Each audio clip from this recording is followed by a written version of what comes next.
Hey, what's going on, guys? So, wanted to get you a little bit of footage of what we've been seeing lately. So, there is a fire up in British Columbia right now, here in the Pacific Northwest. It has been very smoky, in some places like a mile of visibility at times. So, it's in a way it's kind of nice because it takes a little bit of the bite off the sun. The other day it was supposed to be like close to 100 degrees, and because of the smoke not allowing the sun's rays to cook the earth the way that it normally does, it was 80 something. So in some ways it's welcome, in other ways it's not. I guess doctors have been recommending that pregnant women not leave the house, and that you don't exercise your animals too hard, and things like that. So there you can see the sun pretty well dimmed out. Normally this would be crystal clear, and you'd be able to see Canadian Rockies and Mount Baker and various other mountain ranges while I'm panning around. So I wanted to give you guys a little bit of an update as far as hay.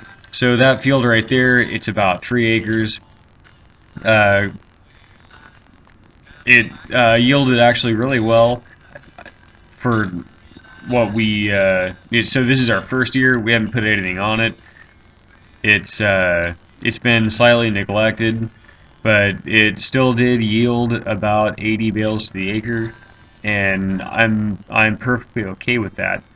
This year, because it is one of the higher yielding fields that we did, I'm not going to put any nutrients on it because there are other fields that need the nutrients even worse, or even more. So off in the distance there is the town of Ferndale, Washington, and I just thought that was kind of a cool shot. Ferndale in the smoke. So speaking of fields that need nutrients, this is the one that I put lime down and fertilized, and I'm going to do that again this year. So that is roughly 4 acres, three and a half to 4 acres that I hayed on this field, and we ended up between first and second cut. I think that we got about 170 bales, or no, 170, 180 bales or so. And I would like to see more out of it. I would like to also overseed with Timothy. So Timothy does better in our climate, and yeah, just simply Timothy does better in our circumstances than what is in that field. That field does produce a very nice fine stem first cut, however. So this field that we're coming up on, that is a roughly 3.5 to 4 acre field again.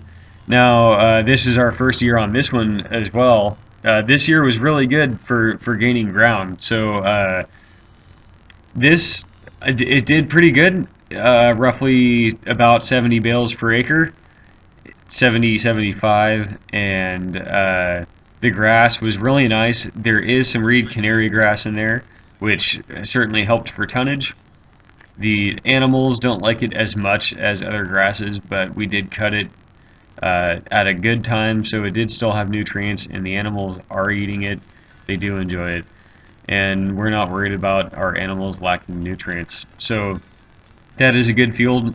I would like to buy a disc harrow so that I can smooth out some of the rough spots, because that field had some very rough spots in it, like bounce you out of your seat, uh, even at a low speed type of rough spots. So I'd like to address that and oversee those rough spots that I disc with some Timothy. So this first field that you see there in this frame that has a bunch of crap out in it, this field was offered to me. It's about a 4 acre field. I believe that I'm going to take it, and I'm going to clear the crap out of that field, and I'm going to make it a field that's worth haying. It looked like the grass was actually really healthy this year. Usually there's a farmer that comes and round bales it. He didn't come this year, and it is the same farmer that comes to this field that we're coming up here. Hold on, baby. Now this field is actually really thin. Now that same farmer didn't come. We don't know why, but he did not come and take that hay. So I'm going to talk to that owner of that property and see what the situation is and if they'd be willing to let me hay that field next year. I would be putting nutrients on it. For years, people have just been taking hay, and they have not been replenishing nutrients. So I will be uh, I will be their guy. I will put nutrients back in the field. I will make it healthy again and get big yields. And hopefully, so this would put us right around 20, just under 20 acres of hay. So there is a field that I'm going to drop. I'm not going to take this year, or I'm sorry, this next year, because it's just simply, it is too bumpy, it is too hilly, and you can't get in there with a trailer to pick up the hay. So I will be probably dropping that field. But if I could gain that other, 8 acres or so from the neighbors, then I'm going to do that. So yeah, I thought that we were right around 17 or so, 17, 18 acres this year.